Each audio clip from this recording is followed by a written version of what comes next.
Aquarius, welcome to your end of May 2024 general tarot update. It's Raina here.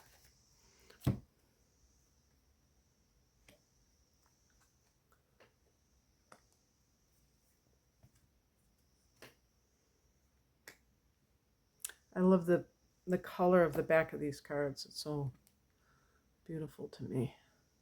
Such a soothing color.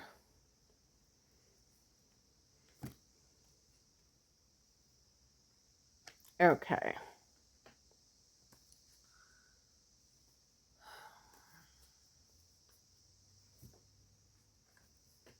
The heart of the matter is the Queen of Cups. The Queen of Cups is connected to what? This is double water energy, so it's very psychic, it's very artistic. In terms of signs, I believe it's connected to Cancer. I think somebody said Scorpio, but definitely water. We also have Pisces. It could be, any water sign, especially the feminine. This is a double feminine energy. Queens can be mothers, so it could be, but it might be the influence over you if that's something that you want to do. If this is something that you have been wanting to do. Actually, when I think of the Gemini energy, which is coming in now big time, because in the next week, we're going to have Jupiter in Gemini. And so that's going to move the transit of Jupiter from the 4th to the 5th house for you. And that's going to be very good for anyone who is looking for love. Okay, so all of these things, I mean, I have the Four of Wands. It can be a marriage card or, a domestic bliss type of card. So that's what I'm getting out of this, you could say. This is not the typical energy that you demonstrate. I said typical because obviously every Aquarian is different. Some of you may have the moon in a water sign. Some of you may have personal planets in water because, Pisces is right next to Aquarius. So it's very possible that you have inner planets in Pisces, like, Mercury, Venus, or Mars. Your rising sign could be water. But I feel like, let me look at the past position. We can get some more information. We have the Knight of Wands. This is very, I would say, commitment phobic. So if we're talking about relationships here, and if we're looking at the trajectory of your attitude towards love, in the past you may have been content to play the field, and now you're ready for domestic bliss. If these are other players in your life, it might be that you are seeing the true nature of somebody that you're with. Knight of Wands is supposed to be Sagittarius. Wands as a whole is fire energy. So we could also talk about Aries or Leo. I actually see Aries as Knight of Wands because of the knight being part of it. Actually, it's kind of like a warrior energy to me. So, regardless of what's going on, you may feel like you're in this place that is totally opposed to this other person. Also, it might even be like, I was going to say, an age difference, that you're older than this person. Usually kings and queens they could be chronologically older, but I don't read them that way. I read it more in terms of maturity, not actual age, because let's get real here. There are people that are chronologically a certain age and they're not, maturity wise, they're not there. So I don't want to put it like that. You may realize, be tuned into that person psychically. And actually, Aquarius, you just in general can be very intuitive. People may not know that about you, but you can be like that. And you may realize that someone that you're with is like not ready to settle down. Um, if that's an aspect of you, then you have changed yourself. And like I said, because of the Gemini influence that's coming in, and even in June, you're going to have a new moon here. This is something that is a trend where you are ready for love. The higher message is the Four of Pentacles. This is a card of like financial security, which seems like totally opposite what we're talking about here. But I do want to add something about the Queen of Cups as it pertains to any kind of employment or career matters for you. If love isn't really on the table for you, that's not relevant, then the Queen of Cups can be somebody who's ready to make a transition into a spiritual type of career, a healing arts career, or a fine arts career, whatever you call the creative arts, and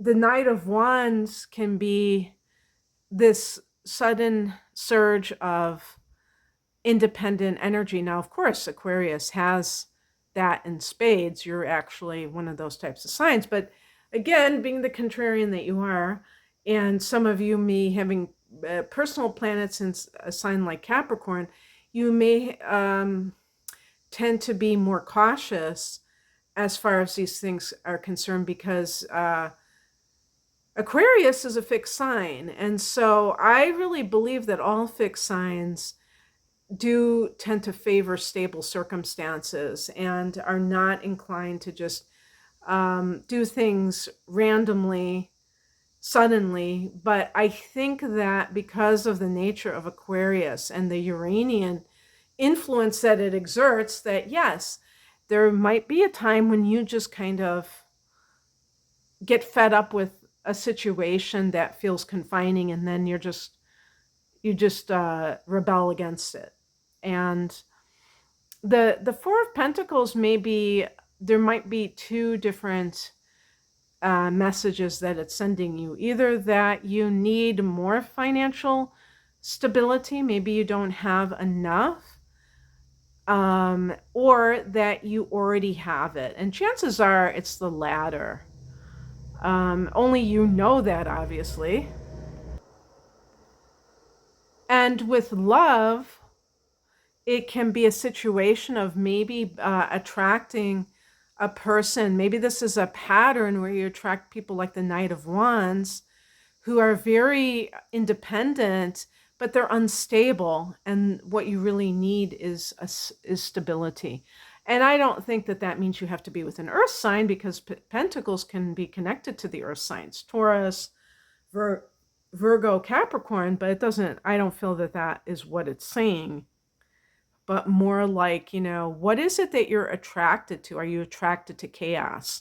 Or are you, do you see in that person a free spirit, but perhaps they are not, sometimes we romanticize things. It's not so much that they're a free spirit, it's that they're kind of like a rebel without a cause, that kind of thing. I said sometimes. I don't think that's across the board. What crosses you is the Six of Swords. So the refusal to move on that this card represents, a big one with the Six of Swords is choosing peace. So for some Aquarians, you could be addicted to the chaos. You could be addicted to the instability, because I think in some instances, the Aquarius person is afraid of commitment and intimacy and commitment.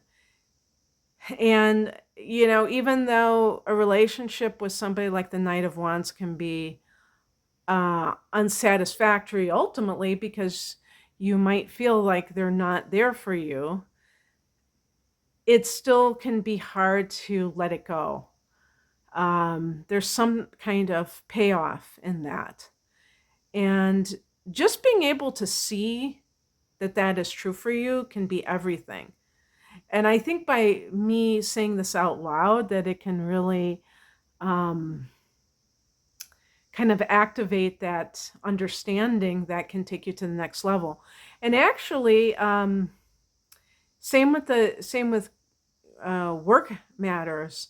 Maybe you are someone who has been in a rebellious phase, and you're ready to kind of just, I wouldn't say, what came into my mind was nose to the grindstone, but I don't know if that's truly what I mean. I just mean more consistency and stability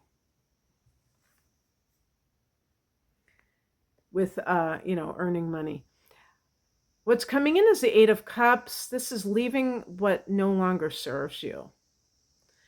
And I do tie it into a spiritual quest, because I don't think that we do these things just, randomly. And I believe that we are holistic beings, so everything that we do affects all areas of our life.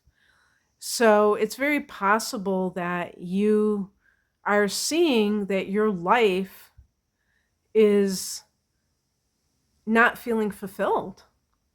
And it's interesting. Here I have the Queen of Cups and I have the Eight of Cups, and I feel like opening that heart chakra, which can be one of the most difficult things for an Aquarius person to do. Not that you're heartless, it's just that you're coming from this analytical and detached place. I have the moon in Virgo. I get it. and and yet you may still know that something is not fulfilling. Even if you're not necessarily tuning in at the deepest level, you can still feel that it's not aligned. And that, for some of you, you may be undergoing a spiritual awakening, and you're no longer satisfied with the things that used to be okay. The outcome is the Four of Wands. And this is a card. See, I did get four. It's interesting how I got two fours here. The number 4 is connected to Saturn. And Saturn is about foundation. And in astrology, the 4th house is the house of home and family. So this card is supposed to be a happy home.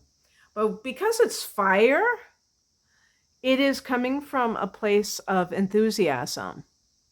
But it doesn't have to be. I mean, they do show, you could say that this is a new home and marriage and something like that. But it has that fire energy. So there's still that independent spirit and, that autonomy. I don't feel this necessarily has to do with marriage.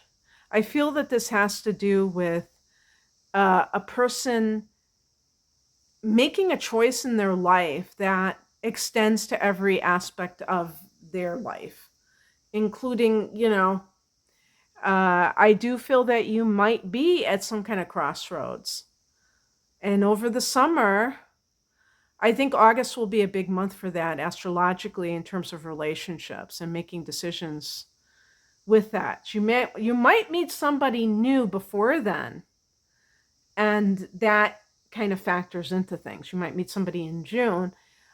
Four of Pentacles is, if you are looking to buy a house, for instance, definitely there is a lot of good energy for that, because we've had some, I believe there's a Jupiter-Venus conjunction happening around the 22nd of May.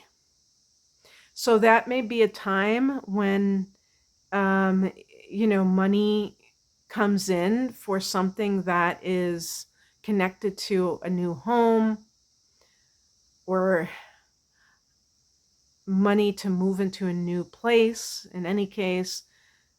And Jupiter has been in Taurus in this fourth house. You also have your ruler Uranus here. So that actually indicates more, less likelihood of kind of committing to uh, laying down roots, because it's Uranus is very it can indicate a lot of moves within that transit. But actually Uranus is going to change signs too, I believe in 2025, if I'm not mistaken. So I think Uranus will go into Gemini in 2025, but that's premature for us to talk about. The point is that it could be some opportunity out of the blue that comes in for you that's connected to real estate. Yeah, so that's what I have for you. I hope that this resonated. If you would like a private reading, including astrological readings, the link is below. Take care. Bye.